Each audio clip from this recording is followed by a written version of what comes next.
Student we were studying about wealth tax. हम अपने wealth tax के सेशन को आगे कंटिन्यू करते हैं। हम एसेट्स का मतलब पढ़ लेते कि वेल्थ टैक्स में एसेट्स का मतलब क्या है इन सेक्शन 2EA, जिसमें हमने हाउस का पढ़ा था अंडर सेक्शन 2EA1।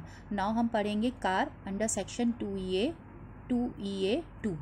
ठीक है। सो कार में 3 एक्सक्लूजन है। ठीक है, इन 3 को छोड़कर जो भी है 4 व्हीलर उसको कार माना जाएगा। ठीक है ना, और उस पर वेल्थ टैक्स इम्पोज होगा। First, car held as stock in trade. Stock in trade में है फॉर सेल, तो उसको यहाँ पे कार नहीं माना गया है। ओके, तो वेल्थ टैक्स भी नहीं लगेगा। इन 3 एक्सक्लूजन पर वेल्थ टैक्स नहीं है। हैवी वेट व्हीकल जो है, जितनी भी हैवी वेट व्हीकल्स हैं लाइक लॉरी एंड डैट, उसको भी कार नहीं माना गया है। Car use for hiring purposes. ठीक है, हायरिंग पर्पसेस के लिए पैसेंजर्स को कार हायर की गई है, मतलब कार यूज करी जा रही है हायरिंग पर्पस के लिए, वो भी कार नहीं है। तो ये 3 एक्सक्लूजन है, इन पे वेल्थ टैक्स नहीं लगेगा। 2 व्हीलर को कार नहीं माना गया और 3 व्हीलर भी कार नहीं है। ठीक है। नाउ अब हम देखते हैं कि कार को हम किस वैल्यू पे लेते हैं for taxation under wealth tax. ठीक है, car use for personal purpose. Personal purpose के लिए यूज हुई है कार, वो टैक्सेबल है। ठीक है, 2 wheeler 3 wheeler is not a car. ठीक है, car use for hiring purposes, वो हमने कहा वो कार ही नहीं माना गया है, तो वो कार नहीं माना गया। एसेट नहीं माना गया, एसेट नहीं माना गया है, तो उस पर वेल्थ टैक्स भी नहीं लगेगा। ठीक है, not taxable. Car use for office, that is taxable. किस वैल्यू पर टैक्सेबल होंगी? मार्केट वैल्यू पर, जो मार्केट वैल्यू है उस पर टैक्सेबल होंगी। Now car use for personal and business purposes is treated as an asset and hence taxable. Personal और ऑफिस पर्पस के लिए जो कार यूज हो रही है उनको एसेट माना जाएगा, तो हेंस वो टैक्सेबल भी होगी अंडर वेल्थ टैक्स। ठीक है। नाउ ज्वेलरी हमारा आ रहा है सेक्शन 2EA3 में। ठीक है, यहाँ पे ज्वेलरी किसको माना गया? Anything made of precious metal और प्रीशियस स्टोन। कोई भी चीज़ प्रीशियस मेटल की या प्रीशियस स्टोन की बनी होगी उसको यहाँ पे ज्वेलरी माना जाएगा। बहुत बड़ा सोफा सेट आपका गोल्ड का बना है, ठीक है, सिल्वर का बना है, ठीक है, उसको भी यहाँ पे ज्वेलरी माना जाएगा under wealth tax and that would be taxable. ठीक है। Not confined to wearing ornaments, मतलब सिर्फ वेयरिंग ऑर्नामेंट्स के दायरे तक ज्वेलरी को कन्फाइन नहीं किया गया है।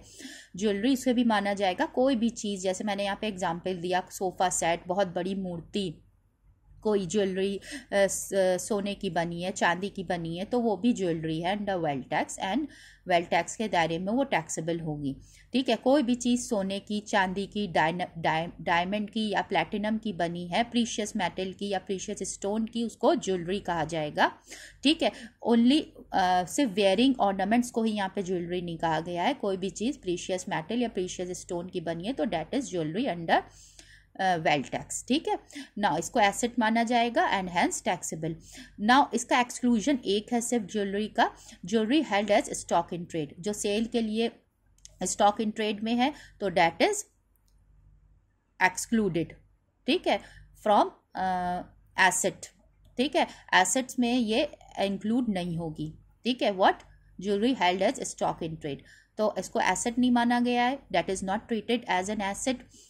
What the jewelry that is held as stock in trade, so that is not treated as an asset, तो hence not taxable under wealth tax। ठीक है, एक exclusion है ज्वेलरी का। नाउ हम ये देखते हैं jewellery held as stock in trade not taxable. Jewellery use for decoration in car showroom, use for business taxable. मैंने कहा कि जो भी चीज़ें प्रेस्टिज पर्पस के लिए यूज़ की गई हैं, ओके, प्रेस्टिज पर्पस के लिए जो भी हमारी ज्वेलरी यूज़ हुई है, मीन्स एनीथिंग, बहुत बड़ी सी मूर्ति, ठीक है, गोल्ड की बनी या सिल्वर की बनी, प्रेस्टिज पर्पस के लिए हम उसको यूज़ कर रहे हैं, शो ऑफ के लिए, तो that is taxable.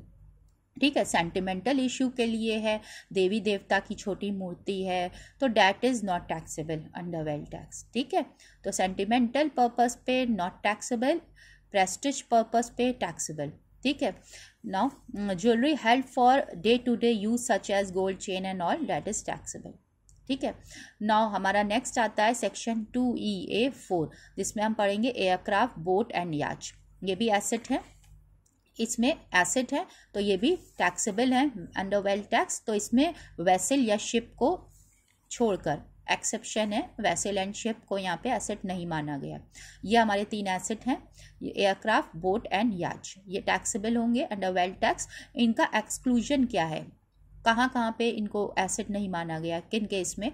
Aircraft use for commercial purpose, ये 3 आ रहे हैं हमारे पर्पस। स्टॉक इन ट्रेड है तो that is not an asset. Use for hiring purpose है, not an asset. Use for business purpose है, नॉट एन एसेट। तो ये 3 एक्सक्लूजन है, इनको छोड़ के और सबको एसेट माना जाएगा। और एयरक्राफ्ट अगर यूज हो रहा है फॉर पर्सनल पर्पस तो डैट इज टैक्सेबल। ठीक है ना। अब यहाँ पे देखते हैं aircraft use for business, business में यूज हो रहा है, इन 3 में ही आ रहा है। Use for business purpose excluded, ठीक है, not taxable. Okay. Aircraft held as stock in trade, not taxable. Helicopter used for hiring purposes, not taxable. Helicopter used for personal purpose, taxable. ठीक है, तो 3 exclusion है, stock in trade, used for hiring purpose, used for other business purposes, not taxable under wealth tax. Now अब हमारा section 2EA5 2EA5 में हम urban land पढ़ेंगे।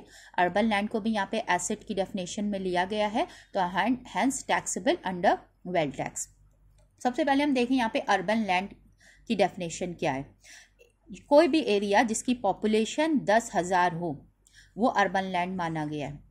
ठीक है, 10,000 पॉपुलेशन है तो अर्बन लैंड। ठीक है, एरिया हैविंग मतलब 10,000 से कम पॉपुलेशन है तो वो रूरल है। ठीक है, 10,000 तक की है, मोर देन 10,000 है तो वो अर्बन है। 10,000 से कम है पॉपुलेशन तो रूरल है ना। Area having population more than 10,000 मतलब 10,000 से 1 लाख तक की पॉपुलेशन जिस एरिया की है उसको अर्बन लैंड माना जाएगा।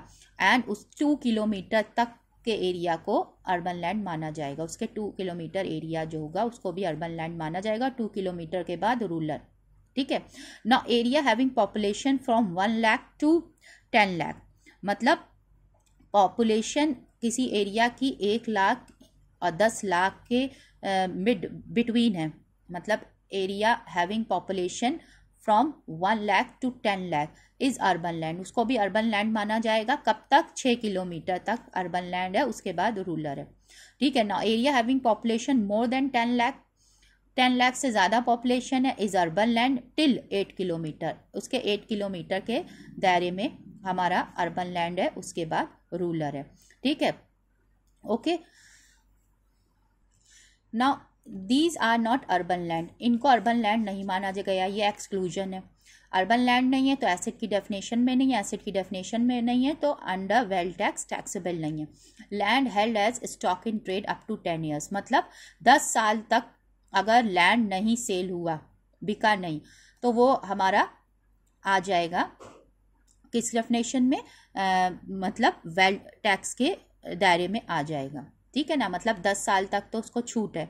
जो कोई भी लैंड जो है वो अगर स्टॉक इन ट्रेड में है 10 साल तक तो वो हमारा टैक्सेबल नहीं होगा, लेकिन 10 साल तक नहीं बिका तो 10 साल के बाद वो टैक्सेबल होगा अंडर वेल्थ टैक्स। ठीक है। Land held for industrial purpose, कोई हमने लैंड लिया इंडस्ट्रियल पर्पस के लिए, अनयूज्ड 2 साल तक रहा, 2 साल तक तो उसको एक्सक्लूड कर दिया गया है। ठीक है, लेकिन आफ्टर 2 ईयर्स 2 साल के बाद वो टैक्सेबल होगा। ठीक है ना। ओके, नाउ समझ में आ गया। Land held for industrial purpose currently unused for 2 years मतलब 2 साल तक वो अनयूज रहा है तो 2 साल तक तो वो टैक्सेबल नहीं होगा, आफ्टर 2 ईयर्स टैक्सेबल होगा। ठीक है। Any land on which construction is prohibited, कोई भी लैंड जिस पे कंस्ट्रक्शन प्रोहिबिटेड है, स्टे ऑर्डर है कोर्ट का, डिस्प्यूटेड है, तो वो भी हमारा अर्बन लैंड की डेफिनेशन में नहीं आएगा। तो अर्बन लैंड की डेफिनेशन में नहीं आएगा तो that is not treated as an asset, asset नहीं है तो टैक्सेबल भी नहीं है under wealth tax. Land on which lawful construction is made, जिसपे लॉफुल कंस्ट्रक्शन हो गया है, अब कंस्ट्रक्शन उस पर हो गया है, न्यू पड़ गई है लाइक दैट, तो वो लैंड नहीं है, तो लैंड अर्बन लैंड की डेफिनेशन में भी नहीं है। ठीक है, कंस्ट्रक्शन हो गया है मतलब लॉफुल कंस्ट्रक्शन हो गया है तो that is not land and land नहीं है तो वो भी टैक्सेबल नहीं है, तो these are not urban land. तो ये हमारे 4 एक्सक्लूजन है, ठीक है ना। ओके, नाउ हम एग्जाम्पल देखें। Urban land use for agro purpose या agriculture purpose taxable. Rural land having population of 40 lakh, 40 lakh की पॉपुलेशन है, ठीक है। नाउ क्या इसको टैक्सेबल हम लेंगे?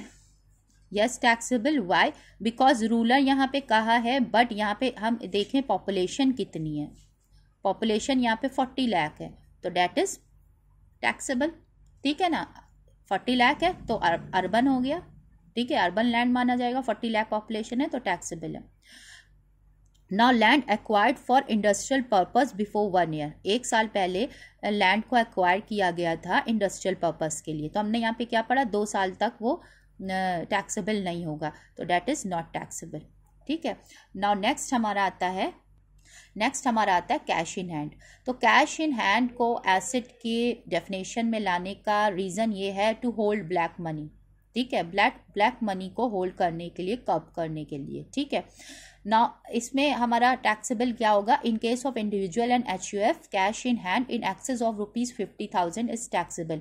मतलब 50,000 तक आपके पास अगर कैश है in hand, not at bank की बात नहीं हो रही है, बैंक में तो होगा, वो तो फ्री है, मतलब जो बैंक में हमारा कैश है उस पर वेल्थ टैक्स नहीं लगेगा, बट जो यहाँ पे कैश इन हैंड है, कैश इन हैंड की बात यहाँ पे हो रही है। अगर 50,000 तक आपके पास कैश इन हैंड है इंडिविजुअल एंड HUF के लिए, तो वो डेट इज़ नॉट टैक्स, मतलब 50,000 तक है तो that is not taxable.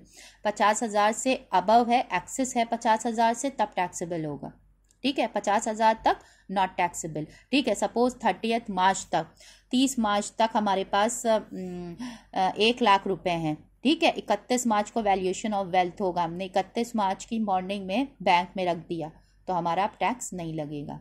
1 lakh रुपए हमने बैंक में रख दिया 31 मार्च की मॉर्निंग में, तो हैंस नॉट टैक्सेबल, ठीक है ना।